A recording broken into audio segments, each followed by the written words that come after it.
شمونتا قنبوت نتهنا جزتنا مريم እግዚአብሔር ንእስትና ማርያም በጸጋን መንፈሳዊ ኃይላትን ክሽልማን ከሎ ጸጋ ድንግልና ከይሸለማ አይተረፈን እንካብ ኩሉ ክፉእ ዝምባለን ሱር ኃጢአትን ነፃን ከውፅኣ እንካብቲ ኣብ ባህሪ ሰብ ዝርከብ ብርቱዕ ስምዒት ፍትወት ስጋውን ነፃ ኣውፅኣ ማርያም ንርእሳ ብንጽህና ተወሊዳ ንኢየሱስ ከዓ ብንጽህና ወለደቶ ምድራዊ ሕይወታውን ብድንግልና ጨረሰቶ ኦ ድንግል ንስኺ ብርስሓት ፍትወት ስጋ ይኮንክን ዝተጸነስኪ እንታይ ደኣ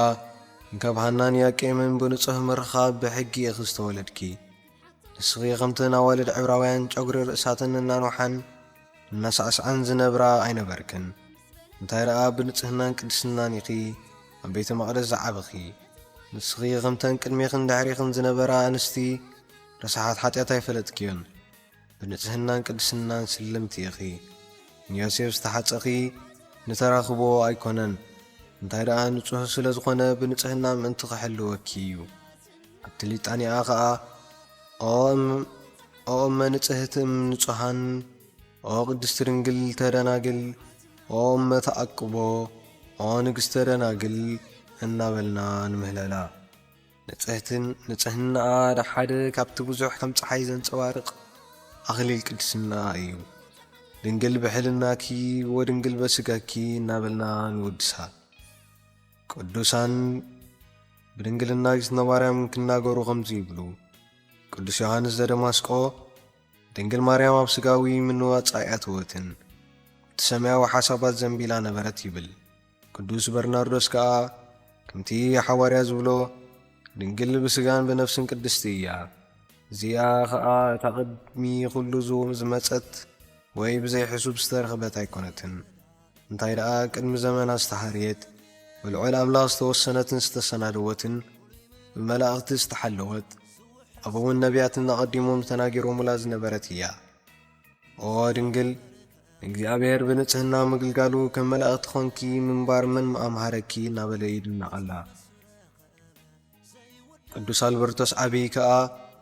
ማርያም ድንግል ተደናግል ተባሂላ ትጽዋዕ ንሓደ ኸይረኣየትን ሓደ ኸይመኸራን ቅድሚ ኩሉ ንኣምላኽ ስለ ዝተወፍየት እያ ድሕሪኣ ንዓ ተኸቲለን ካልኦት ኣዋልድ ደናግል ኮይነን ይብል ክርስቶስ ድንግልና ሓረየ ምኽንያቱ ከዓ ንኹሎ ኣብነት ንጽህና ምእንቲ ክኸውን እዩ ይብል ሶፎርኒዮስ ዝበሃል ጸሓፊ ቅዱስ ቶማስ ዘኣኪናስ እቲ ዝነበራ ጸጋ ጽድቂ ንዝኾነ ዘይግቡእ ውሽጣዊ ምንቅስቓስ ኣጥፍኦ እዚ ጥራሕ ኣይኮነን ነቶም ዝጥምትዋ ዝነበሩ ከዓ ሽሕኳ ጽቡቕት እንተነበረት ብኣ ምኽንያት ክፉእ ውሽጣዊ ምንቅስቓስ ከም ዘይስምዖም ገበሮም እኳ ደኣ ናብ ንጽህና ይስሕቦም ነበረ እናበለ እቲ ቅዱስ ንጽህና ይናገር ከምኡ ከዓ ዲዮናስዮስ ዝተባሃለ መንፈሳዊ ጸሓፊ ካልኦት ደናግል ብንጽህና ዝመፀ ወይ ንርእሰን ይሽገራ ወይ ከዓ ንኻልኦት የሸግራ ምኽንያት ድማ ይኾና ድንግል ማርያም ግን ብንጽህና ዝመፀ ንርእሳ ኣይተሸገረትን ንኻልኦት ከዓ ኣየሸገረትን ብምባል ብንጽህናኣ ይድነቕ እግዚኣብሔር ንሰይጣን ከምቲ ንዓና ብንጽህና ክፍትነና ዝፈቐደሉ ንእግዝእትነ ማርያም ግን ክፍትና ይፈቐደሉን ሰይጣን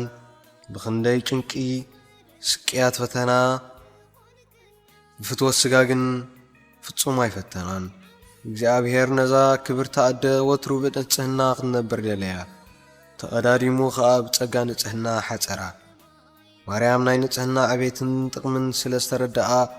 ካብ ንእሽትኣ ጀሚራ ንኣምላኽ ብድንግልና እናገልገለቶ ክትነብር ወሰነት ስለዚ ገብርኤል መልኣኽ ወዲ ክትወልዲ ኢኺ ምስ በላ ብድንግልና ተሰኪፋ እዚ ደኣ ከመይ ይኸውን ሰብኣይ እኳ ዘይፈልጥ እናበለት መለሰትሉ ከምዚ ክትብል እንከላ ከዓ ቅዱሳን ከም ዝበሉ እዚ ብስራትካ ከመይ ኢሎ ምስቲ ውሳኔ ድንግልናይ ክሰማማዕ ይኽእል ኣነ ብንጽህናን እግዚኣብሔር ከገልግል ተማባፅየ እየ ንጽህናይ ስለ ዝፈትዋ ኸጥፋ ኣይደልን እየ ንኣምላኽ ክኸውን ኢለ ድንግልናይ ካብ ዝፈርስ ኣደ ኣምላኽ ምዃን ይትረፈኒ ማለታ እያ እግዚኣብሔር ንዓና እውን ንጽህና ሂቡና እዩ ተኾነ ግን ከምቲ ናይ እግዝእትነ ማርያም ገይሩ ኣይሃበናን ከምኣ ብሕሉፍ ጸጉኡ ካብ ፈተና ፍትወት ስጋ ነፃ ኣየውፅኣናን ንንጽህናና ኸነጥፍኣ ከምዘይንኽእል ኣይገበረናን በቲ ክፍለጥ ዘይከኣል ቅዱስ ውሳኔኡ ብንጽህና ክንፍተን ፍትወት ስጋ ክስምዓና እንደልዩ ንጽህናና ብሓደ ወገን ብረድኤቱ በቲ ሓደ ወገን ከዓ ብጻዕርና ክትሕሎ ደልይዋ ንረድኤቱ ኣሚንና ብወገንና ሸለል እንተይልና ንጽሕናና ከም ትፈርስ ኣሰሚዑልና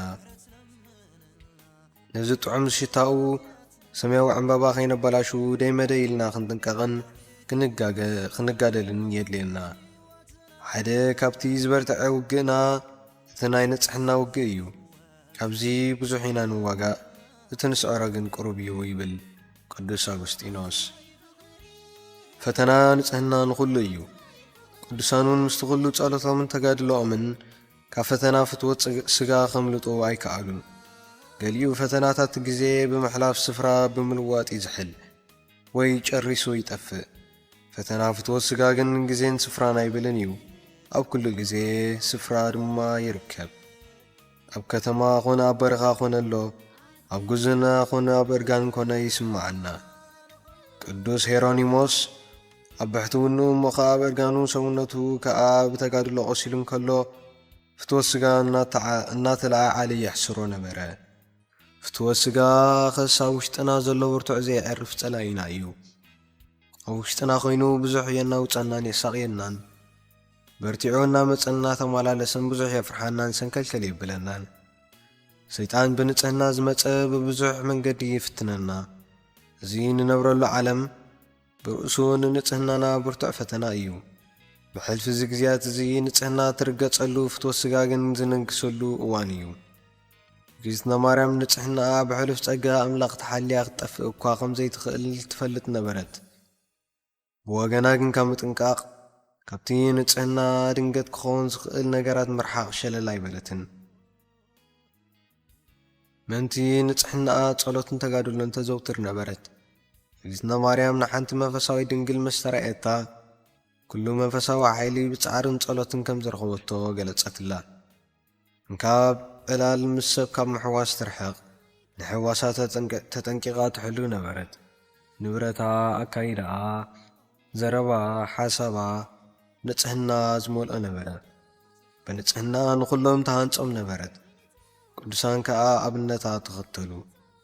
ቅዱስ ቤኔዲክቶስን ቅዱስ ፍራንቸስኮስን ፍትወት ስጋ ምስ ኣሸገሮም ክዳውንቶም ኣውፂኦም ኣብ ኣእሻኽ ተንቀላዕላዕ በሉ በዚ ሕሉፍ ተጋድሎ ከዓ ነቲ ክፉእ ፈተና ኣሸነፍዎ ቅድስቲ ማርያም ጓረቲ ጓር 12 ዓመት ንንጽህናኣ ምእንቲ ክትሕሉ ደማ ኣፍሰሰት ቅዱሳን ከምዚ ገይሮም እዮም ንጽህንኦም ዝሕልው ንፈተና ፍትወት ስጋ ቐልጢፎም ጨኪኖም እዮም ዝዋግእዎ ንሕና ኸ ከምኣቶም ተጠንቂቕና ዶ ንንጽህናና ንሕልዋ ንፈተና ፍትወት ስጋ ከምኣቶም ቀልጢፍናን በርቲዕናን ዶ ንቃወሞ ኣብነት ሉዊጂ ጎንዛጋ ዝተባሃለ ጻርቕ መንእሰይ ድሮ ኣብ 10 ዓመቱ ኣብ ቅድሚ ስእሊ ማርያም ተንበርኪሁ ብንጽህና ክነብር መብጽዓ ብምግባር ዕምባባ ድንግልንኡ ንዓኣ ወፈዮ ንሳ ከዓ መብጽዑኡ ተቐቢላ ብንጽሕና ነይሩ ብንጽሕና ዝሞተሉ ጸጋ ሃበቶ ቁርፂ ፍቓድ ንጽሕንኡ ዝሕሉ መልኣኽ እዩ ዘጥፍኣ ግን ሰይጣን እዩ ይብል ቅዱስ ኣምብሮስዮስ ንጽሕና ዓብዪ ሕያው ኣምላኽ እያ ብዘይሕሉፍ ጸጉኡ ከዓ ክትሕሎ ኣይትከኣልን እያ